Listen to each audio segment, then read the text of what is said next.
Imagine being 7 years old, hungry, barefoot, and alone. Your only job is picking trash to survive. Now, imagine finding a baby thrown away like garbage.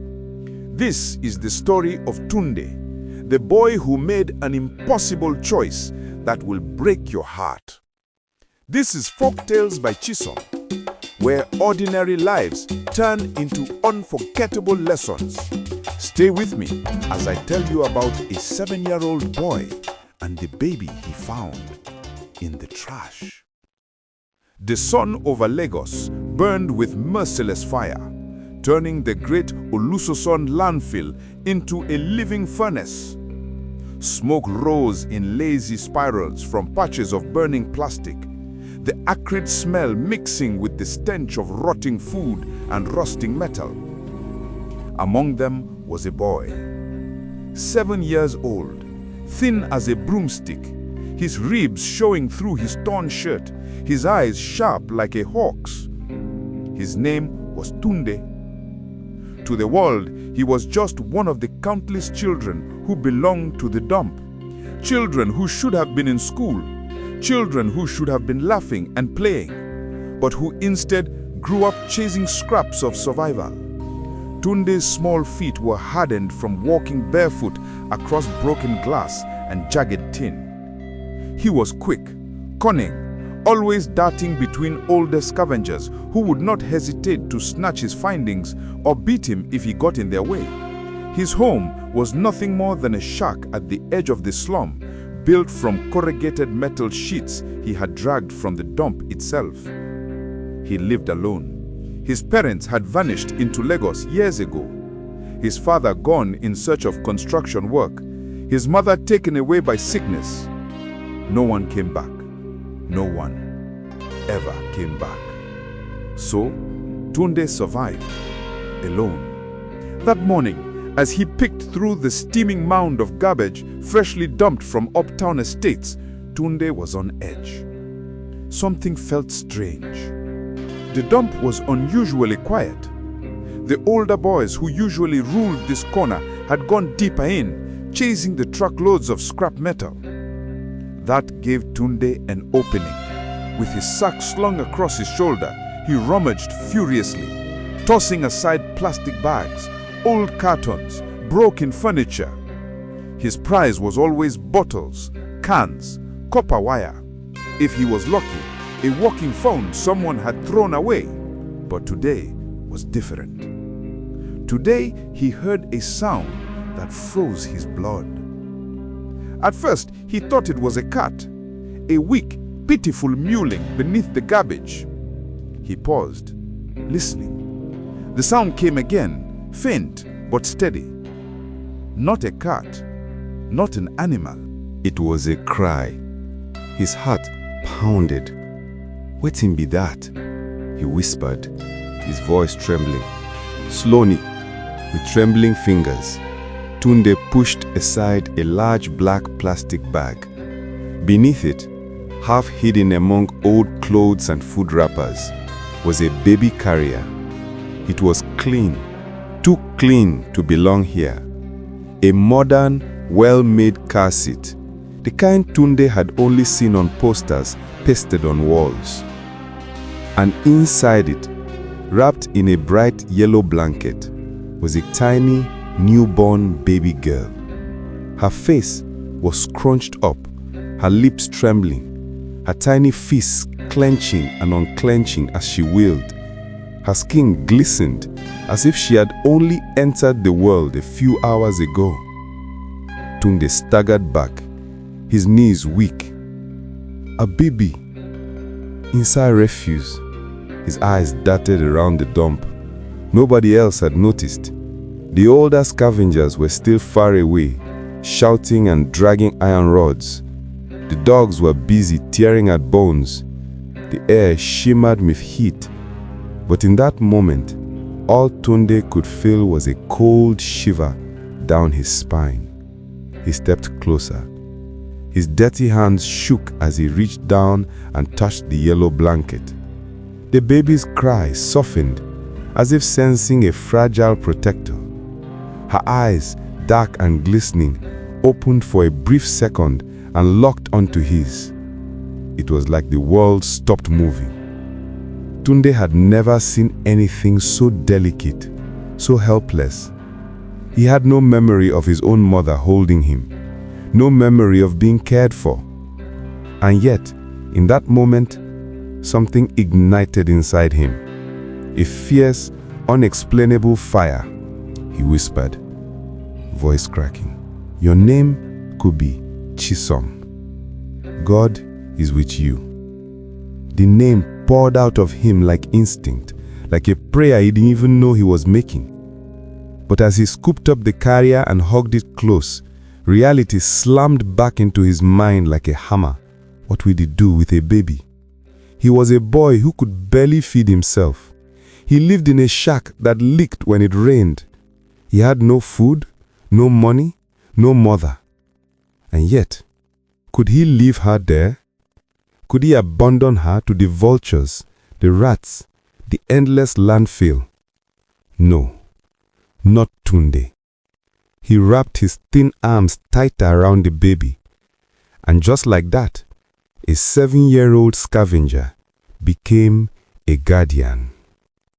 The cries of the baby echoed in Tunde's ears long after he carried her away from the landfill. Every step he took, bare foot over sharp stones and broken glass, felt like the weight of 1,000 journeys. He hugged the carrier tightly, terrified that someone might see. If the older scavengers caught him, they would surely assume he had found money or treasure hidden in the trash. They would snatch it, beat him, maybe even kill him if he resisted. Tunde knew the dump was no place for kindness, only survival. He darted through a narrow path at the edge of the landfill, past the makeshift stalls where women sold sachets of water and roasted maize, past the rusted shacks leaning against each other like drunkards. His mind raced. Where could he keep a baby? How could he feed her? At last, he reached the small shack he called home. It was barely bigger than a coffin, patched together from tin sheets, nylon, and wood.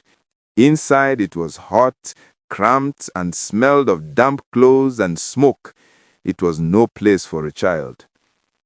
Still, he laid the carrier down on a piece of old cloth. The baby whimpered, kicking her small legs. "Chisom," Tunde whispered again, testing the name on his tongue. "Na me and you now." But his heart clenched with fear. He had no milk, no clean water, no diapers. Nothing. Suddenly, the baby's wail pierced the shack, sharp and desperate. Tunde panicked. He had never heard a sound so fragile yet so demanding. He pressed his palms to his ears, shaking. "What I go do? What I go do?" he cried. His eyes darted to the sack of scrap he had gathered earlier. Plastic bottles, cans, pieces of copper. He had been planning to sell them that evening for a few naira. But now, the money wasn't for food for himself. It was for her. He rushed out, the cry still ringing in his ears. At the edge of the dump, a woman sat behind a rickety wooden table, selling small tins of powdered milk, sachet water, and cheap snacks. She was one of many who preyed on scavengers' meager earnings. "I need milk," Tunde blurted out, dropping his scrap sack. The woman looked at him suspiciously. "Now who you go feed with milk? You get pikin?" Tunde stammered, his heart pounding. I just need 'em. I beg." She narrowed her eyes, but handed him a tiny sachet of powdered milk, the kind meant to be mixed in water. It cost nearly everything he had earned. As he clutched the sachet, the woman chuckled darkly. "You dey waste money? You no fit even feed yourself. Who you want turn to, Papa?" Her laughter rang in his ears as he hurried away. Back at his shack, Tunde carefully tore open the sachet, mixed the powder in a rusty tin cup with sachet water, and dipped a scrap of cloth inside. He squeezed drops into the baby's mouth. She fussed, then sucked greedily. Relief washed over Tunde like cool rain. For the first time, Chisom stopped crying. Tunde leaned against the wall, exhausted, watching her tiny chest rise and fall. Something in his chest ached, a strange mixture of pride and fear. But his problems were only beginning. The next few days were a blur of desperation. Every morning, Tunde scavenged twice as hard, collecting more bottles, more cans, more scraps. He sold them quickly, hiding his purchases of milk, sachet water, and occasionally small rags he found to use as diapers. He ate less, sometimes nothing at all, saving every coin for Chisom. He hid her in a small, overgrown corner of the dump, behind piles of abandoned tires, where no one ventured. There, he created a nest with old blankets and wood, a secret nook where she could stay while he scavenged. Every hour, he rushed back to check on her, heart pounding until he heard her small breaths. He would rock her in his arms, whispering lullabies he didn't know he remembered. But danger was everywhere. One afternoon, as Tunde hurried back to the nook, he saw shadows moving nearby. Two older boys, broad-shouldered, their faces hard with suspicion, were poking around. "This boy dey hide something. I dey sure say he find gold for here." Tunde froze, clutching a rusted pipe for protection. His heart thundered in his chest. If they found Chisom. "Hey Tunde, wetin you dey hide here?" Tunde forced a grin, pretending to be calm. "Na only old tie-eye dey find, bros." They narrowed their eyes, stepping closer. One reached towards the blankets.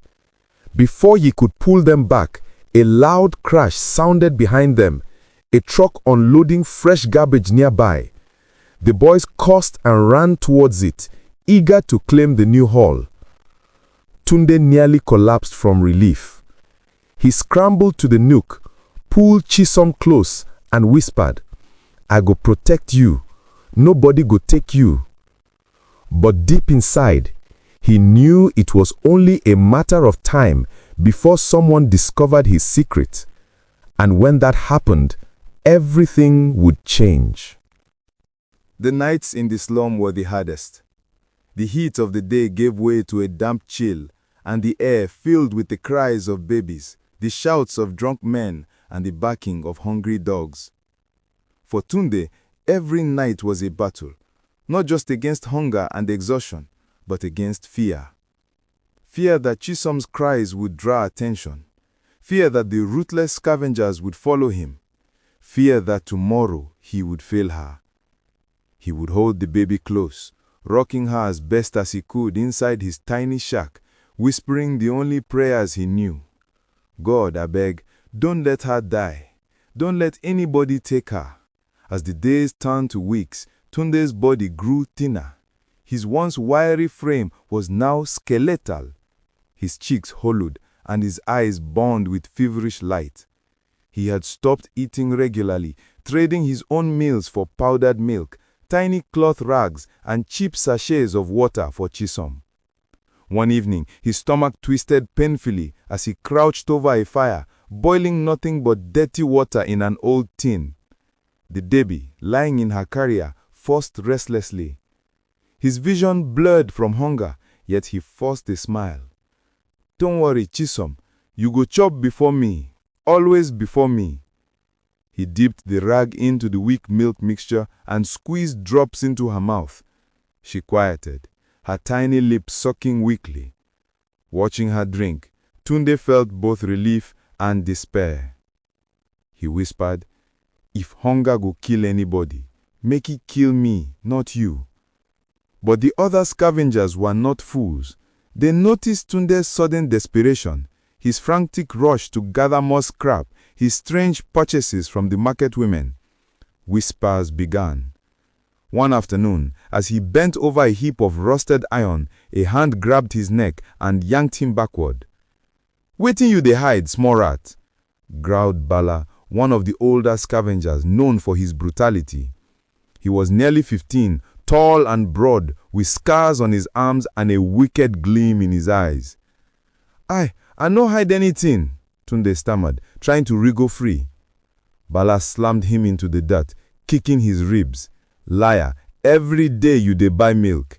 Now who you dey feed? You think say we no dey watch you?" The others circled around, jeering. One kicked over Tunde's sack, spilling plastic bottles across the ground. In the distance, Chisom was hidden in her nook, covered with old rags. Tunde's blood turned to ice. If they followed him there, summoning courage, he spat into the dirt. "If I dey hide something, you for don't see am since. Na only bottle I get. If you want take am, take am." The older boys laughed cruelly, but Bala's eyes narrowed with suspicion. Finally, with a shove, he let Tunde go. "Better watch yourself, oh. If I catch you cheaters, you go regret am." Bruised and gasping, Tunde dragged himself away, every step agony. But the moment he reached the nook and saw Chisom still safe, still breathing, tears streamed down his dirt-streaked cheeks. Days later, the trial really came. One morning, Tunde found Chisom burning with fever. Her tiny body shook, her lips cracked, her cry weak and pitiful. Panic surged through him like fire. No, Chisom, I beg, stay, don't leave me." He rushed into the slum's narrow alleys, begging anyone he saw. "Help me, I need medicine," he cried, but most laughed or shoved him aside. Some cursed at him, others shook their heads. A child with a baby? To them it was madness. Finally, he stumbled into the small stall of Mama Faith, the woman who sold fried plantain and beans by the roadside. She was plump, with kind eyes, but known to be sharp-tongued. She frowned at Tunde's wild appearance, the baby limp in her arms. "Jesus Christ, Tunde, whose child be this?" "She dey sick. Abeg, Mama, help me." Tunde fell to his knees, sobbing. Mama Faith stared, shocked. She had noticed Tunde buying milk before, but she had never imagined this. Her eyes softened. Without a word, she fetched a small spoon, some herbal medicine, and warm water. She pressed them into Tunde's shaking hands. "Give am small. But Tunde, you must tell me the truth. Where you find this pikin?" Tunde shook his head violently, clutching Chisom to his chest. "She be mine. I no go let anybody take am." Mama Faith's eyes lingered on him, but she said no more. She only sighed, muttering more prayers under her breath. That night, as Tunde fed Chisom drops of the bitter medicine, he prayed harder than ever. Her fever raged, her cries weak. He sat awake, rocking her, whispering, singing broken lullabies. Finally, just before dawn, the fever broke. Her breathing steadied, her small body relaxed. Tunde wept, pressing his forehead to hers. Thank you, God. You no go take her from me." But he didn't notice Mama Faith standing in the shadows outside his shack, watching silently. Her heart ached at the sight. She knew this couldn't continue. Sooner or later, the boy's secret would destroy him, and she would have to make a choice. For days after the fever scare, Mama Faith could not rest. Each time she saw Tunde darting through the market, his bony frame bent under the weight of scrap, his eyes sharp with desperation, her heart tightened. And always, he bought the same things: milk, rags, small sachets of water, never food for himself. One afternoon, she watched him from her stall as he haggled fiercely with a trader for baby wipes.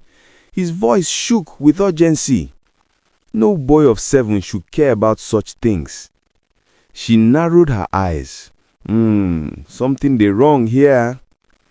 That evening, as the sky turned orange and the dump smoldered like a dying fire, Mama Faith followed him.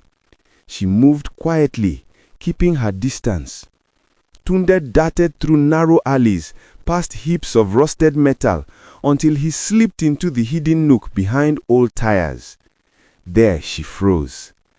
Through the gap between two broken boards, she saw him kneel beside the blankets, lift the tiny baby into his arms, and rock her gently. His voice carried in the still air. Chisom, my Chisom, I go protect you no matter wetin happen. Mama Faith's hand flew to her mouth. Tears welled in her eyes. A boy, barely more than a child himself, cradling a newborn with the tenderness of a father. She waited until he left to fetch water. Then she stepped inside quietly, her eyes falling on the baby. The child stirred, whimpering. Mama Faith's heart broke.